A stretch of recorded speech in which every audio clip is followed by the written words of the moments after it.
Di konstitusi kita jelas, ada tap MPR-nya jelas, bahwa PKI, bahwa komunisme itu dilarang di negara kita Indonesia. Jadi kalau ada, tunjukkan kepada kita, tunjukkan kepada saya. Saya gebuk detik itu juga. Saya ketemu Luhut Panjaitan yang omnya ditangkap karena terlibat Gestapo, ya, dan Benny Murdani harus mengatakan, ya sorry, ini aturan berselingkungan, om lu gua tangkap juga, kira-kira begitu. Dia bilang pada saya. Nah, di situ saya ketemu anaknya Aidit, anaknya Nyoto, anaknya siapa lagi selain anaknya Pak Agus dan adik perempuannya, saya ketemu semua. Oke, everything was running well waktu itu. Beredar foto sejumlah anggota PKI berpose angkat senjata bersiap perang. Berikut faktanya. Tapi datanya pasti kami akurat. Ada kelompok institusi yang akan membeli 5.000 pucuk senjata. Bukan mereka.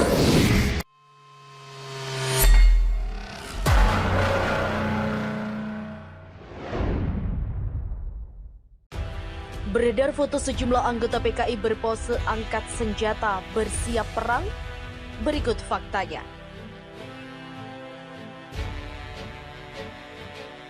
Isu Partai Komunis Indonesia atau PKI masih hangat selalu dibahas, terutama menjelang masuk bulan September. Seperti misalnya, beredar sejumlah foto memperlihatkan beberapa orang menggunakan masker berlogo Palu dan Arit. Mereka berpose dengan mengangkat senjata di suatu tempat seperti di sebuah hutan. Muncul anggapan bahwa mereka adalah sejumlah penganut paham komunis di Indonesia atau PKI. Muncul anggapan bahwa mereka adalah sejumlah penganut paham komunis di Indonesia atau PKI adalah akun Facebook Mona Lisa Felix Montoya yang turut mengunggah sejumlah foto tersebut.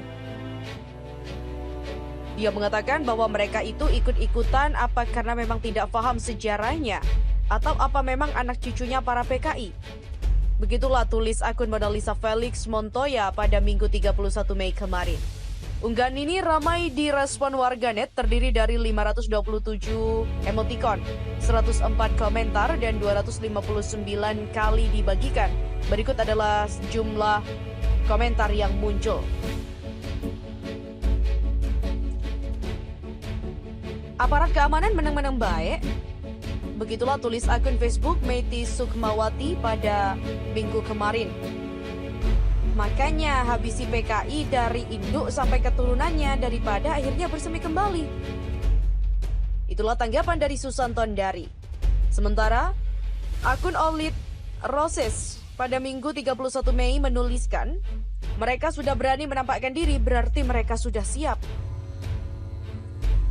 Sebelumnya kabar mengejutkan datang dari Mabes TNI Cilangkap, Jakarta Timur pada tahun 2017 silam. Dalam acara silaturahmi para jenderal dan purnawirawan, Panglima TNI Jenderal Gatot Nurmantio menyebut adanya oknum dari instansi di luar militer yang akan mendatangkan 5.000 senjata ilegal dari Cina. Dalam melakukan aksinya, kata Gatot Nurmantio, institusi itu disebutkan telah mencatut nama Presiden Joko Widodo.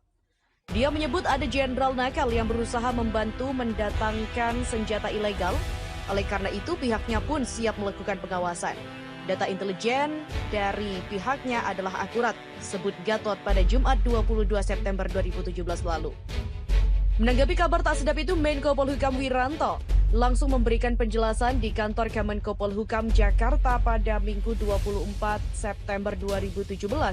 Ia memandang langkah ini perlu untuk meredam situasi di tengah memanasnya isu kebangkitan PKI juga menjelang Pilpres 2019 mendatang. Menurut Wiranto, pemesanan 5.000 pucuk senjata itu tidak terkait dengan kondisi keamanan negara saat ini. Isu itu muncul lantaran belum rampungnya komunikasi antar instansi. Namun begitu dia mengaku ada pemesanan senjata ke PT Pindad sebanyak 500 pucuk, bukan seperti yang disampaikan Jenderal Gatot, yakni 5.000 senjata. Setelah dikonfirmasi, Kepala Panglima TNI, Kapolri, Kepala BIN dan instansi terkait terdapat pengadaan 500 pucuk senjata laras pendek buatan Pindad oleh BIN untuk keperluan pendidikan intelijen, bukan 5.000 pucuk dan bukan standar TNI. Begitulah jelas Wiranto. Lantaran spesifikasinya yang bukan berstandar tentara, izin pengadaan senjata pun hanya dilayangkan kepada Mabes Polri dan bukan kepada TNI. Karena itu, kata Wiranto, prosedur pengadaannya tidak secara spesifik memerlukan kebijakan Presiden Jokowi. Dari penjelasan ini, diharapkan tidak ada lagi polemik dan politisasi atas isu tersebut, ujar Wiranto. Tokoh NU mengatakan, tanda-tanda bangkitnya PKI sudah banyak. Tokoh Nahdlatul Ulama atau NU, Kiai Haji A'am Wahib Wahab Hasbullah, menilai tanda-tanda kebangkitan PKI di Indonesia sudah banyak. Salah satunya munculnya narasi bahwa PKI adalah korban masa lalu dan adanya ajakan untuk berdamai dengan PKI. Dan memang tanda-tanda bangkitnya komunisme sudah banyak. Kita bisa melihat yang pertama ada beberapa ormas itu di belakangnya, itulah tanda-tandanya. Begitulah kata Aam dalam diskusi daring komunisme dan arogansi oligarki di balik RUU haluan ideologi Pancasila. Yang kedua adalah wacana minta maaf kepada PKI atau PKI dianggap sebagai korban. Hal itu adalah tanda-tanda bahwa PKI memang sedang bangkit. Ketiga, terus ada wacana adu domba antar ormas Islam. Istilahnya ada ormas Islam yang diangkat, ada ormas Islam yang dijatuhkan. Atas dasar itu, dia mengajak semua elemen masyarakat untuk kembali ke falsafah negara yang telah ditetapkan oleh para pendiri bangsa, yakni Pancasila. Namun ia sepakat dengan pengurus Mas Yumi Reborn, Dr. Ahmad Yani, bahwa Pancasila tidak boleh dijadikan undang-undang, yakni RUU haluan ideologi Pancasila atau RUU HIP. Maka itu, marilah kita semua bersama-sama berjuang untuk mengembalikan kiblat ini ke falsafah negara. Semua kalangan, semua unsur dari masyarakat, para ulama, para habib, ayo berjuang agar negara kita betul-betul selamat. Lebih tegas lagi, dia lebih setuju jika umat Islam kembali saja ke kiblat dalam berbangsa dan bernegara, yakni kesepakatan pendiri bangsa dalam Piagam Jakarta. Dan memang, kesepakatan yang harus kita bela-bela mati-matian adalah kesepakatan Piagam Jakarta pada 2 Juni 1945. Disitulah sebenarnya kesepakatan yang terjadi pada saat sidang BPUPKI. Disitulah sebetulnya kita sebagai umat Islam, khususnya, dan tokoh-tokoh lain sependapat bahwa awalnya. Aam juga menyoroti bahwa saat ini sudah banyak kampus yang menjadi lahan subur tumbuhnya ideologi yang bertentangan dengan Pancasila. Hal itu menurut dia harus diperangi agar ideologi bangsa tetap terjaga. Di mana saat ini banyak sekali kampus yang memberikan lahan yang luas kepada mahasiswa untuk berpikir kritis. Kalau dulu kampus benar-benar untuk menggali ilmu dan jika sekarang banyak digunakan untuk tumbuhnya paham-paham yang sebetulnya tidak sesuai dengan Republik Indonesia. PKI sebagai korban dalam Wikipedia, peneliti mengatakan, itu sesat dan pembodohan. Peneliti Gerakan Komunis Hadi Nur Ramadan menyesalkan informasi tentang PKI di Wikipedia yang keliru dan menyesatkan masyarakat, terutama kepada generasi muda. Pasalnya, dalam laman tersebut disebutkan bahwa korban pembantaian tahun 1965 adalah orang-orang yang menjadi bagian dari PKI.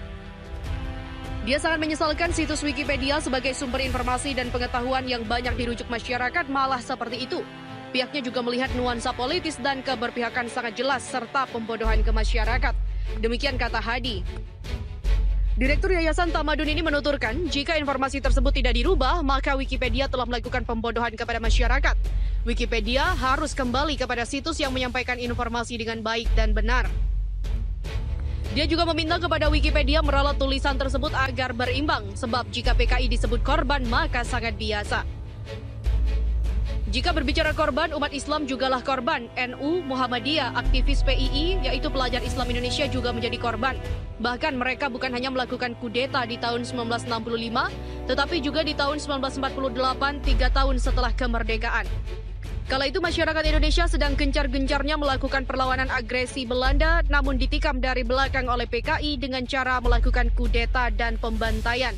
Inilah yang dikatakan siapa yang harusnya menjadi korban. Fakta sejarah PKI diubah lewat Wikipedia. Warganet mengatakan, waspada pemutarbalikan sejarah. Fakta sejarah peristiwa G30 SPKI telah dirubah oleh seseorang melalui artikel di Wikipedia. Hal itu diindikasikan untuk mengaburkan kebiadaban yang dilakukan oleh PKI di Indonesia. Dalam artikel Wikipedia dengan judul Pembantaian di Indonesia 1965-1966, memiliki pesan jika PKI adalah korban berdasarkan informasi yang diunggah oleh akun @cherrypink_. Artikel itu diedit sekitar 2 bulan yang lalu. Dalam artikel tersebut ditulis jika pembantaian di Indonesia tahun 1965-1966 adalah peristiwa pembantaian terhadap orang-orang yang dituduh komunis di Indonesia pada masa setelah terjadinya gerakan 30 September atau G30 SPKI di Indonesia. Diperkirakan lebih dari 1,5 juta orang dibantai dan lebih dari 1 juta orang dipenjara dalam peristiwa tersebut. Pembersihan ini merupakan peristiwa penting dalam masa transisi ke Orde Baru. Partai Komunis Indonesia atau PKI dihancurkan, pergolakan mengakibatkan jatuhnya Presiden Soekarno dan kekuasaan selanjutnya diserahkan kepada Soeharto. Berbagai tanggapan dilontarkan para pengguna Twitter. Bagi mereka ini merupakan langkah para simpatisan komunisme di Indonesia yang mereka rata-rata menyayangkan hal tersebut. Seperti salah satu akun @penafsir. Orang PKI sudah edit Wikipedia, pemerintah apakah tidak tahu? Di mana di dalam artikel Wikipedia disebutkan yang bersalah bukanlah PKI, tetapi PKI adalah korban. Beda sekali dari fakta sejarah dan kurikulum. Yang salah menurut artikel ini adalah TNI AD, Soeharto, Muhammadiyah, dan NU. Begitulah cuitan dari @hari_mawon.